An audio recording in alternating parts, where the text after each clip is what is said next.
como había hecho nuestro compañero, he traído en primer lugar un surtido de entrevistas, es decir, a lo largo de 2012, el mes de noviembre y diciembre de 2012, hice algunas entrevistas a los expertos más representativos que hay en el país ahora mismo sobre el cine japonés, en concreto el fantástico Kaiju Ega, que son en primera instancia entrevisté a Ángel Sala, que es el director del Festival de Sitges Internacional ahora mismo, creo que desde el año 2001 hasta la actualidad, y que ha publicado pues varios libros, ¿no? Estos libros luego los iré pasando también, que por eso os he traído. Este, por ejemplo, es el libro de Ángel Sala, que es la última edición que hizo él, en 2004, que es cuando se cumplió el 50 aniversario de Godzilla. Y entre otros expertos, pues también está Carlos Aguilar, que también lo he traído en las entrevistas en este DVD, el cual publicó este libro sobre el año 2001 aproximadamente, que es muy completo y que cualquier persona que le interese sobre el cine japonés asiático en general, el terror y fantástico, no solo de Godzilla, sino de otros géneros, otros subgéneros también, podrá encontrar en este libro, ¿no? Y bueno, esto principalmente son las dos pautas que iniciaron el documental, que son las entrevistas principalmente, y que poco a poco el proyecto fue creciendo hasta que me planteé la idea de por qué no un documental. Algo que tanto desde muy pequeño ya me había apasionado y había visto y había revisto con amigos y familiares y dando la tabarra por casa dibujando y haciendo mis primeras películas de Godzilla con maquetas y algunos muñecos demás, y con música por supuesto del compositor Ifukube. Pues creo que tiene mucho sentido iniciar algo que desde muy pequeño ya había comenzado a hacer, ¿no? Y de qué forma, y qué mejor, llegar a esas entrañas de este género, que no es ni más ni menos que conociendo a las personas que hoy en día siguen vivas y que hicieron estas películas en los años 50. Porque nos estamos situando en una época en la que estamos en posguerra, como ya hemos dicho aquí en la anterior conferencia, y nos estamos situando en el año 54 concretamente, cuando surge esta nueva película llamada Godzilla, ¿no? Comúnmente, o que todo el mundo conoce a este personaje, de hecho, más de lo que yo pude imaginar, porque ahora de repente digo, voy a hacer un documental de Godzilla, a todo el mundo le gusta, o todo el mundo lo ha conocido, ¿no? Entonces, es algo interesante, ¿no? Porque me da pie me motiva incluso, me mueve más a descubrir más este universo para todo el mundo, aquel interesado, ¿no? Porque detrás de este género no solo hay una película, que está claro que la película y el cine está hecho para esto, ¿no? Para sentarse, o el concepto de esta época era sentarse en una sala de cine, disfrutar de la película, y es lo que era, ¿vale? Es decir, la película te podía gustar más a nivel de guión, reflexionar, de efectos especiales, la música, etc. Pero era muy importante también descubrir qué hay detrás de todas esas películas, qué hay detrás de la pantalla en este caso, quién ha hecho esas películas, el porqué, cómo surgen, el espacio, el tiempo, qué estética siguen, qué tipo de montaje, la música, qué elementos simbólicos juegan, y un poco también las metáforas que hay también dentro de este género, que son bastantes, ¿no? Sobre todo en la primera película de Godzilla, que repito, se inició en el año 54, tuvo un estreno de hecho en el mes de noviembre del 54, si no recuerdo mal, el día 3, o sea, mañana, se cumple el aniversario del estreno de la película de Godzilla en Japón. Y después de esta película, después de Godzilla, surgen una serie de sagas, es decir, de una serie de películas que gracias a ese éxito de esta película pues continúan viendo una gran cantidad de sagas, gran cantidad de películas y de rivales que apoyan, pues digamos, las características iniciales, ¿no? Que son en este caso las películas cuyos protagonistas son monstruos gigantes, en este caso, que son los Kaiju. Kaiju viene del japonés y significa monstruo, que es una palabra bastante actual gracias a la película de Pacific Rim de Guillermo del Toro. Y luego tenemos la palabra Ega, que significa, escrito es Eiga, ¿no? Traducido a caracteres romanos, y significa película. Entonces la combinación entre ellas es perfecta porque significa ni más ni menos que películas de monstruos, en este caso japoneses, ¿no? Porque es de donde viene. Y un poco este género se inicia realmente no se dice vamos a generar o vamos a crear un género llamado Kaiju Ega. Eso no fue así en ese momento. En ese momento se hace una película de monstruos pues con sus características que ahora iremos comentando, pues básicamente pues un poco siguiendo la corriente principalmente de Hollywood, que en esos momentos ya desde la película El Mundo Perdido o mismo King Kong del 33 tiene tanta fuerza en Japón en estos momentos. Entonces, gracias a esa corriente, ¿no? de ese tipo de cine, que en Japón también tiene mucha influencia, y también a otro factor circunstancial muy importante, que es lo que marca la diferencia, es el valor añadido de este género respecto al norteamericano, que hay que destacar, que es como ha dicho nuestro compañero, es el simbolismo que tiene y trae a través de la Segunda Guerra Mundial. Eso es muy importante porque no es tan conocida, digamos, esta metáfora, digamos, y que no es tanto la metáfora, y ahora veremos por qué. Sí es una metáfora porque realmente Godzilla simboliza desde los inicios a la propia bomba atómica. Eso serían las propias palabras del productor. de la película, el padre, digamos, de Godzilla, ¿no? La metáfora es para él, o sea, Godzilla para él es la bomba atómica con piernas, es decir, como si estuviera vivo, literalmente. Y más solo hay que ver la película, la primera película original del 54, para darse cuenta cómo esa masa monstruosa, gigantesca, con una personalidad rencorosa hacia el ser humano y terrorífica, desmesurada, va destruyendo las ciudades poco a poco, dejando un halo de radioactividad que mata todo aquello por alrededor. En Tokio, que Tokio también fue una ciudad bombardeada, por cierto, no con la bomba atómica, pero sí con bombardeos convencionales de Estados Unidos antes de fin de la Segunda Guerra Mundial, allá por el 44-45 principalmente. Entonces, cuando las bombas atómicas caen en Hiroshima, destruyen las ciudades de Hiroshima y Nagasaki, el director de la película, Ishiro Honda, que en ese momento estaba de prisionero en China, cuando Japón invadió el país, en ese momento, él vuelve a Japón y decide visitar las ciudades que son bombardeadas, porque efectivamente fue un evento muy importante de características sobrenaturales, nunca mejor dicho, para ellos, que les hicieron superar lo que ellos podían esperar de la propia guerra, ¿no? Y les hicieron rendirse directamente. Esto fue un hecho muy importante, porque el propio director de la película, Ishiro Honda, fue el que visitó también esas ciudades para vivir de cerca todo aquello que ocurrió. De hecho, aquí tengo también un libro, también muy recomendable, que es de John Hersey, que fue el primer periodista norteamericano que en el año 46 visitó la ciudad de Hiroshima y Nagasaki. Y este libro, muy interesante, aquí no se habla de cine, por supuesto, y tampoco de cine fantástico. Eso es un diario, digamos, personal del propio periodista, que cuando visitó las ciudades transcribió. Aquí hay entrevistas a las propias víctimas de Hiroshima, de aquella época, etc. Es muy interesante también poder leer este libro para entender un poco, históricamente hablando, el contexto social y político que estaba viviendo una sociedad como puede ser la de Japón, o estas sociedades que eran puramente civiles. Entonces, cuando este señor Ishiro Honda, que ya había previamente, antes de la guerra, ya había dirigido algunos documentales o películas bélicas en el propio Japón, decide buscar a una productora que pudiera realizar una idea que para él simbolizaría una catarsis propia de la propia ciudad japonesa, es decir, del propio país japonés. ¿Cuál es el catarsis?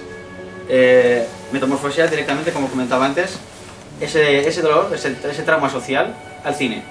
Esa es una comparativa que hago mucho con el señor Picasso, con la obra del Guernica, por ejemplo. Todo el mundo tenemos una imagen, porque forma parte del icono ya, del inconsciente incluso humano, el propio Guernica, el cuadro de Guernica. ¿Y qué simboliza este cuadro? Pues muchos sabemos que podemos ir a visitarle, verlo tranquilamente el cuadro, y podemos saber, leyendo un poco de historia, todos sus orígenes y el por qué también se pudo crear.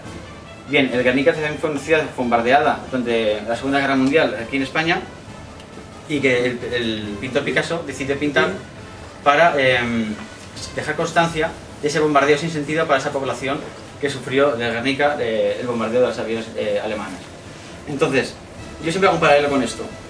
No hay mucha diferencia de la idea de Picasso inicial de pintar un cuadro que simbolizara este dolor, en este caso en España, con Hiroshima y Nagasaki, como pudo hacer Ishiro Honda. Está claro que la herramienta artística es diferente, no es pintura, estamos hablando de cine, pero al fin y al cabo es una expresión artificial humana para expresar un dolor o un sentimiento que una persona en ese momento está teniendo.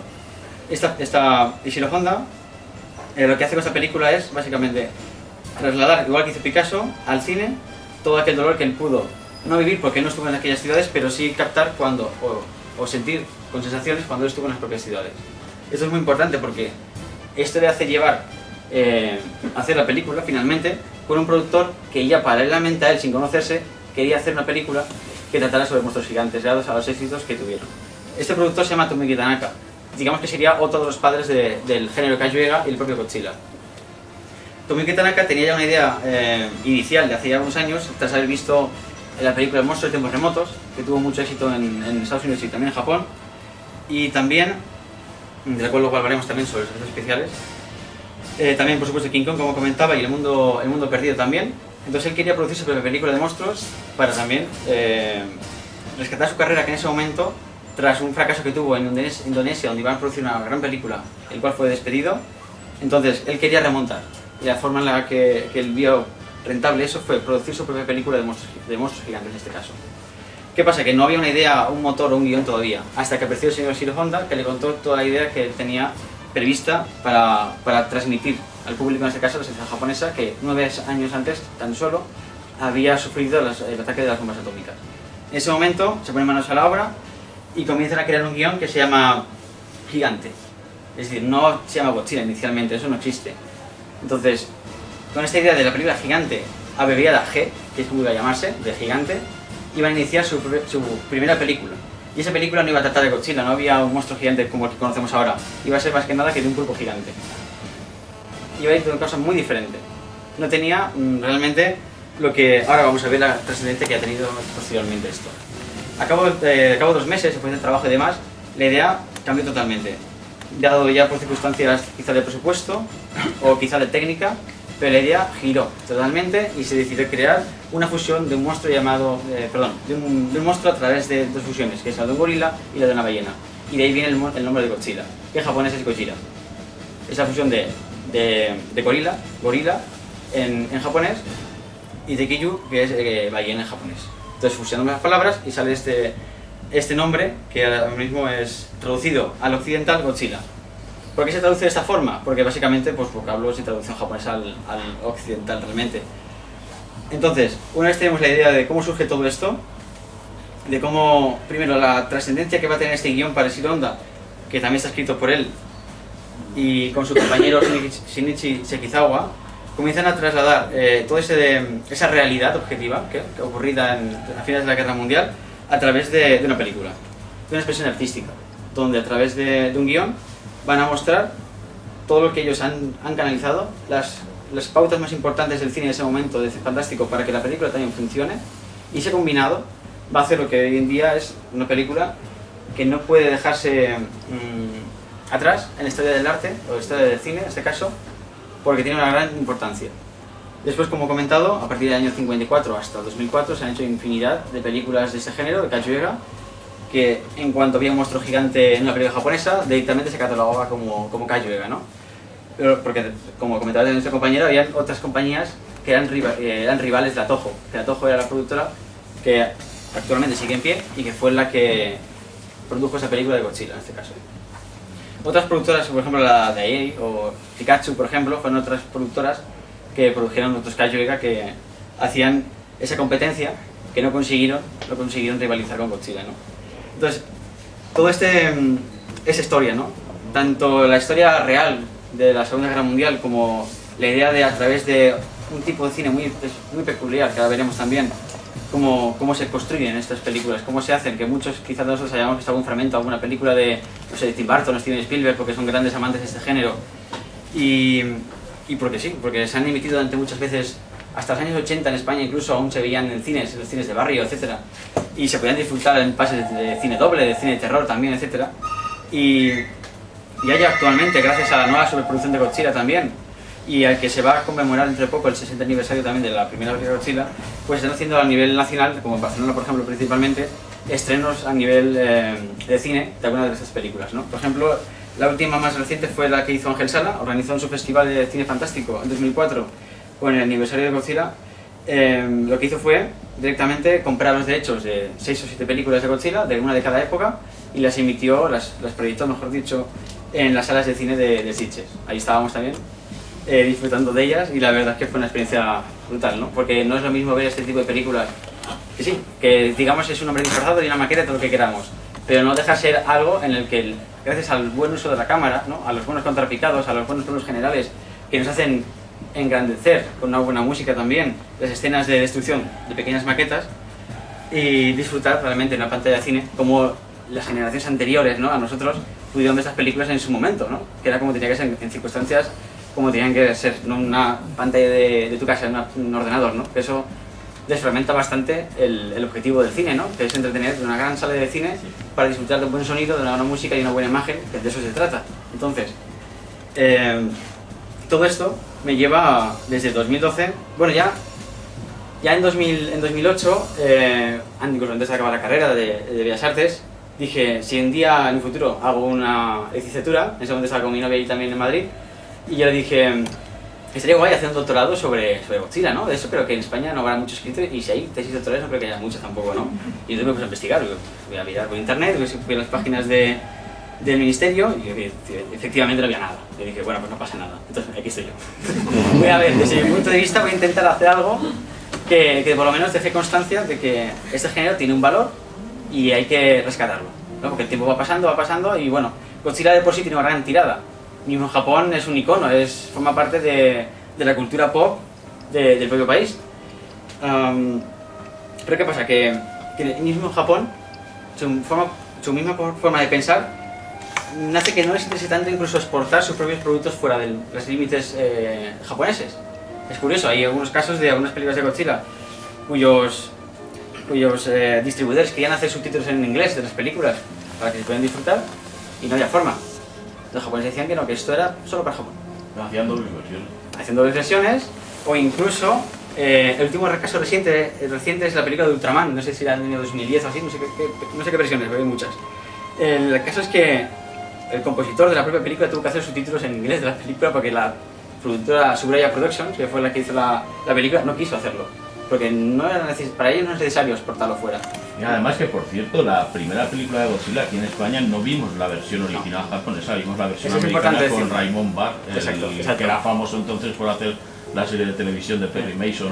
Y en alguna que otra de Alfred Hitchcock también, ¿no? La ventana indiscreta también hace un pequeño papel que es el asesino. Pues sí, Raymond Barr, exacto, fue el protagonista de la película de Godzilla, la versión americana, digamos, ¿vale? Del año 57, es decir, estamos hablando... Hay muchas teorías también sobre esto, ¿no? Incluso hay datos, citas también de los autores de Godzilla también y otros datos de otros críticos y gente que conocen a los autores en su momento en los que sí se dice que la película sufrió mutilación. De hecho, esa versión se puede ver hoy en día en DVD tranquilamente. Sufrió mutilación en cuanto a duración y en cuanto a contenido también. Es decir, primero, los norteamericanos entendían que la película se hubiera japoneses. Eso se dice. Entonces, quitaron un metraje japonés y metieron actores americanos. Esa escena se rodó en Los Ángeles, lo cual... Eso, junto que en la música ya no coincidía por metraje, se cargó también la música. Entonces, la música, los actores, no los protagonistas, el sentido de la guerra se pierde totalmente. Porque también hay conversaciones, en la primera película de Godzilla, hay conversaciones entre los propios ciudadanos de Tokio, en los que dicen que no quiero que se convierta en un nuevo Nagasaki, por ejemplo.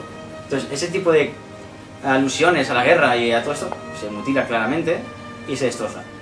No se sabe muy bien todavía si esto realmente es algo pensado, es algo conspiranoico contra Japón porque era una crítica a la Segunda Guerra Mundial y a la bomba atómica. Es una posibilidad y bastante creíble de hecho, porque hay muchísimos más casos en el cine que pasa ese tipo de cosas. O realmente fue cuestión de producción. Y así de claro, producción significa economía. Y si una película de Japón se estrena en Estados Unidos y no hay ningún estadounidense conocido, pues ahí no va ni Cristo a ver la película. Entonces, lo que ocurrió fue lo siguiente, que se mutiló la película, básicamente. Y no solo esta, sino otras muchas más películas fueron descuartizadas en cuanto a música, contenido, etcétera, incluso el formato, porque hoy en día disfrutamos el increíble 16:9, el formato panorámico, ¿no?, de las televisiones, que antes no existía, evidentemente, en el formato cuadrado. Entonces, lo que se hacen en las películas años más tarde, unos 10 años después, de hecho, Toho decidió contratar actores reconocidos en el propio Estados Unidos, en Los Ángeles. Y tenemos a actores como Nick Adams, por ejemplo, que hizo algunas películas de la época del oeste. Cooper, James Dean. Exacto. Y también, bueno, algunos otros actores más que tenían un pequeño papel protagonista en las películas para que esa película tuviera una difusión internacional, no se cortara, no se mutilara, etc. Aún así tuvieron mutilaciones. En cuanto a la música, por ejemplo, también. ¿Y por qué recalco mucho el tema de la música? Porque la música también es muy importante en este género, ya que marca una alusión, incluso una realidad no real, es decir, es una saga con marchas militares, ¿vale? Es decir, el monstruo aparece, el monstruo simboliza lo que queramos simbolizar, la sazón humana, la irracionalidad, etcétera, ¿no? O incluso los propios Estados Unidos también podría ser. Entonces, sale una marcha de tanques de juguete, de hecho, que es un poco como estaba el ejército japonés en ese momento, desmantelado totalmente, es decir, es una caja de juguetes en la que se enfrentan a esa serie de criaturas que simbolizan lo que he comentado, esta serie de objetivos, en los cuales son indestructibles para la capacidad humana, ¿no? Que siempre acaba apareciendo un rol de la ciencia para salvarnos de los monstruos, ¿no? Y salvaguardar a la humanidad. Entonces la música es muy importante porque la música ensalza con esas marchas militares, con esos desfiles de tanques de juguete, ensalza a la nación japonesa, el ejército japonés, que en ese momento, pues como comentaba, pues después de la rendición incondicional de Estados Unidos, pues se ha reducido a la mínima expresión y prácticamente inexistente. Entonces, Japón tenía que resurgir, digamos, y contar una historia que no era del todo real. Entonces, sacaban esas escenas, que hay infinidad de escenas desde la primera hasta la última película, en donde podemos disfrutar, digamos, de esas escenas de destrucción, ¿no? Porque ese es otro punto en común y hay que tener muy en cuenta, es la estética. La estética de la destrucción de estas películas, es decir, es un género que también se nutre básicamente ya no solo de monstruos gigantes, sino de la propia destrucción. Y aquí, en las entrevistas que vamos a ver a continuación, explica muy bien también Carlos Aguilar, el autor de este libro de cine fantástico de terror japonés, describe perfectamente cómo la sociedad japonesa está inmersa, quizá en su consciente o inconsciente, de la propia, del masoquismo, digamos. Es decir, de cómo me está afectando esto y aún así no voy a poner un medio para detenerlo, sino un medio para superarlo. Es decir, el masoquismo que este autor nos dice en esta entrevista, a mí, de verdad que yo no lo conocía, no me había planteado de esa forma, pero sí es un punto de vista muy interesante sobre la sociedad japonesa que no solo se ve en ese tipo de cine, sino en otros muchos más, ¿no? Entonces, eso sería básicamente puntos a tener en cuenta dentro de este género y de su historia, ¿no? Y un poco también lo que quiero contar en este documental, que precisamente el título, Godzilla y Hiroshima, los albores del Kaiju-Ega, pues un poco describe lo que estaba diciendo ahora mismo, ¿no? Un poco el elemento icónico que es Godzilla, Hiroshima como el epicentro, ¿no?, de la creación de la idea, ¿no?, de la denuncia hacia la guerra, más que incluso Estados Unidos e Ishiro Honda se centra mucho en pronunciar la paz en sus películas. Siempre hay un mensaje de paz, siempre hay un mensaje de unión, no solo de un equipo, de un colectivo, sino de unión universal, es decir, de todos los países, ¿no? Y eso es importante también sacarlo a la luz, ¿no? Y por supuesto también el Kaiju-Ega que me explicaba, que era el cine de monstruos japoneses, y un poco el tema de los albores, pues básicamente porque quiero centrarme desde la primera película hasta los siguientes 10 años, digamos hasta los 64, 65 aproximadamente, que es cuando la saga tiene mayor fuerza, mayor éxito mundialmente hablando, porque estamos hablando de películas que solo en Japón, por ejemplo, Godzilla, la primera semana tiene una recaudación, no sé si son de 10 millones de espectadores la primera semana, es decir, es una barbaridad. Cuentan los libros que tanto Tanaka como Ishiro Honda, los creadores, estaban llorando literalmente en la cola de entrada del cine, el día del estreno, porque no se pueden imaginar cuánto éxito podía haber remarcado esta película, ¿no? Cuánta trascendencia, ¿no?, en este caso. Y bueno, no solo están estos dos creadores, sino que también hay dos muy importantes. Uno que, como comentaba, el compositor, cuya función básicamente era... curiosamente, este vínculo que existe entre el país de España y el país de Japón es muy curioso, porque hay cierta atracción, ¿no? Países muy lejanos, pero a la vez muy cercanos, ¿no? Por ejemplo, Ifukube, que era el compositor, era un amante de España y un amante de los compositores españoles del siglo XIX. Es muy curioso, ¿no? Como Manuel de Falla, por ejemplo, era el compositor que más tenía en cuenta para hacer composiciones. Es muy curioso. Y algunos actores también de reparto sabían español porque venían de España generalmente, y algunos muy conocidos pasaban por Madrid o por Barcelona, y es curioso también. Hombre, el caso del personaje del científico, el protagonista prácticamente es uno de los míticos samuráis de la película de Kurosawa. Exacto. Y ahí es importante también Kurosawa porque Kurosawa era muy amigo de Ishiro Honda, director de Godzilla, el cual permitió también que dirigiera algunas escenas de sus películas de Kurosawa mismo. Sobre todo las escenas apocalípticas de destrucción, mismo en Dreams, por ejemplo, que es del año 90, hay una escena en la que uno de los sueños en los que un volcán explota y hay un montón de gente corriendo hacia abajo. ¿No? Pues todo eso, ahí está la mano de Ishiro Honda, que ya era muy mayor, ya de hecho que antes ya no se veía tan solo, pero no obstante, ahí estaba, a pie de cañón con Kurosawa, haciendo las películas que siempre habían hecho, ¿no? Kurosawa no se decantó demasiado por el Kaiju-Ega, pero sí se decantó por la denuncia de la guerra también. Hay una película que se llama... es del año 44... Rapsodia de verano. Esa película, que también denuncia mucho el tema de las consecuencias de la bomba atómica. Evidentemente también estaba ahí Ishiro Honda también para meter también mano como cámara o como director de segunda unidad también, o escenas de acción. Él también nos lo cuenta también en las entrevistas. Pues bien, ese es un poco el panorama más básicamente característico, ¿no?, del género en cuestión. Y tenemos dos puntos más importantes que hablar, que son el compositor, que comentaba yo, Akira Ifukube, que es muy importante también porque quería el rugido del propio Godzilla. En ese momento no querían que se pareciera a algo animal y tampoco humano, sino lo que hicieron fue crear el rugido a través de las cuerdas de contrabajo de Tokio. Lo que hicieron fue deshilar un poco las cuerdas y pasaron el arpa de aquí, el arpa del contrabajo, y en ese momento grabarlo con la grabadora y salir el sonido de del rugido de Godzilla. Es decir, no es un animal, tampoco es un efecto, digamos, de voz, como por ejemplo Guillermo del Toro, que en Pacific Rim usa su propia voz para los rugidos de los monstruos, sino que estamos hablando de un rugido sacado directamente de un instrumento musical, como puede ser en este caso el contrabajo, que es realmente muy interesante. Fueron muchísimas mezclas de animales, fueron al zoológico y fueron a grabar sonidos de todo tipo, de león, etcétera, etcétera, y ninguna funcionó. Y finalmente optaron por el tema del contrabajo. Y otro personaje también fundamental, efectivamente, es Subaraya. Subaraya era el director de efectos especiales. Él fue el encargado de hacer tropecientas películas de cine bélico en Japón, antes y después de la Segunda Guerra Mundial, como propaganda de del propio país japonés, para la sociedad japonesa, digamos, ¿no? Fueron tan reales sus efectos especiales que incluso en la época, los generales norteamericanos que estaban en Japón en ese momento, pues ocupando el país, porque la ocupación duró hasta el año 57, si no me equivoco. De hecho, por eso se construyó la Torre de Tokio, el símbolo de la desocupación americana. Entonces, cuando...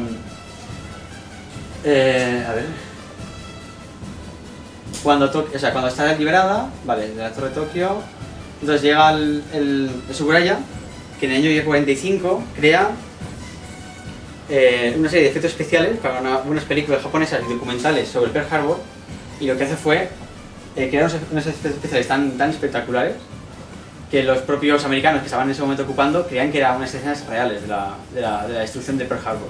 Es decir, aquello fue alucinante y de hecho en muchos libros del género se puede leer como una anécdota y podemos ver las fotografías, fotogramas de las películas.